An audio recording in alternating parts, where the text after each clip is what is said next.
16/1/2025 പറവൂർ ചേന്നമംഗലംകാർക്ക് അന്നൊരു സാധാ ദിവസമായിരുന്നു. എന്നാൽ വൈകിട്ട് 6:30യോടെ അവരുടെ ജീവിതത്തിലെ മറക്കാനാകാത്ത ദിനമായത് മാറുമെന്ന് അവരാരും അറിഞ്ഞിരുന്നില്ല. ഒരു മതിലിനപ്പുറവും ഇപ്പുറവും താമസിക്കുന്ന 2 വീട്ടുകാർ. ഋതു ജയനും കുടുംബവും. ഇപ്പുറത്ത് വേണുവും കുടുംബവും.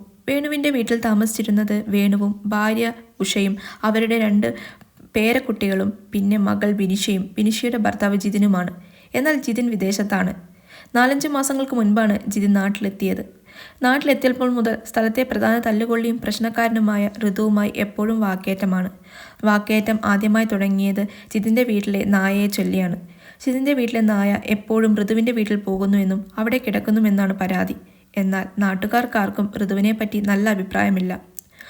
വീടിൻ്റെ മുകളിൽ കയറുക, ടെറസിൽ കയറി സൗണ്ട് ഉണ്ടാക്കുക, ഒളിഞ്ഞു നോക്കുക, വീടിൻ്റെ മതിൽ ചവിട്ടിപ്പൊളിക്കുക, കുട്ടികളെ ശല്യം ചെയ്യുക, അസഭ്യം പറയുക, അങ്ങനെ അവനെതിരെയുള്ള പരാതികളൊന്നുമില്ല. എന്നാൽ ഇവർക്കാർക്കും ഋതുവിനോടത് നേരിട്ട് ചോദിക്കാൻ ഭയമാണ്. എന്തിനും ഏതിനും അവർ ഓടുന്നത് പോലീസ് സ്റ്റേഷനിലേക്കാണ്. പോലീസ് സ്റ്റേഷനിൽ പോയാലോ ഋതുവിൻ്റെ പേരെടുത്ത് പറയാനും ഭയമാണ്. അവിടെയും ആരോ ഗേറ്റ് തള്ളിപ്പൊളിച്ചു, ആരോ വീട്ടിലേക്ക് കല്ലെറിയുന്നു എന്നാണ് പേര് നൽകുന്നത്. ആ നാട്ടിലെ ആണുങ്ങളെല്ലാം തന്നെ ഭയന്നാണ് ജീവിക്കുന്നതെന്ന് ഉറച്ച വിശ്വാസം ഋതുവിനുണ്ടായിരുന്നു. അതുകൊണ്ട് തന്നെ നാൾക്കുനാൾ അവൻ്റെ ലീലാവിലാസങ്ങൾ ഏറിയേ വന്നു. ഇന്ന് അവിടുത്തെ ജനങ്ങൾ രോഷാകുലരാകുന്നുണ്ട്. എന്തിനും ഏതിനും തയ്യാറാണ്. ഈ ഒരു ഊർജ്ജത അല്ലെങ്കിൽ ഊഷ്മളത കുറച്ചു മുമ്പ് കാണിച്ചിരുന്നെങ്കിൽ ആ പിഞ്ചു കുഞ്ഞുങ്ങൾക്ക് അച്ഛനെയോ അമ്മയോ അച്ചച്ചനെയോ അച്ചമ്മയോ നഷ്ടമാകില്ലായിരുന്നു. എന്തിനെല്ലാവരും മാളത്തിലൊളിച്ചു? ഇപ്പോൾ എന്തേ എല്ലാവരും ഒച്ച വെച്ചലറുന്നു? എന്തിനും ഏതിനും പോലീസ് സ്റ്റേഷനിലോട്ട് ഓടുമ്പോഴും എന്തുകൊണ്ട് ഋതുവിൻ്റെ പേരെടുത്ത് കംപ്ലൈൻറ്റ് പറയാൻ അവർ മറന്നു? ഇപ്പോഴും പലരും ഋതുവിൻ്റെ പേര് പറയുന്നില്ല. കാരണം അവർക്ക് പേടിയാണ് അവൻ വീണ്ടും പുറത്തു വന്ന് പ്രശ്നമുണ്ടാക്കും.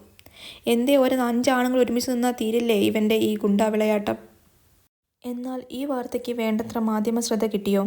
സ്ഥലത്തെ പ്രധാനിയും പേരുകേട്ടവരും ഹോസ്പിറ്റലാകുമ്പോൾ കൈ അനക്കിയതും കരളനക്കിയതും വിരലനക്കിയതും മെഡിക്കൽ ബുള്ളറ്റിൻ വിളിച്ചും അല്ലാതെയും നമ്മളെ അറിയിച്ചുകൊണ്ടിരുന്ന മാധ്യമധർമ്മം എന്തേ ഇപ്പോൾ കാണുന്നില്ല? ജിതിൻ വളരെ സീരിയസ് ആയ നിലയിൽ ഹോസ്പിറ്റലിലാണ്. ഒത്തിരി സർജറികൾ കഴിഞ്ഞു. ഇതൊന്നും നമ്മൾ അറിയുന്നില്ല. എന്താ ജിതിൻ സാധാരണക്കാരനായതുകൊണ്ടാണോ?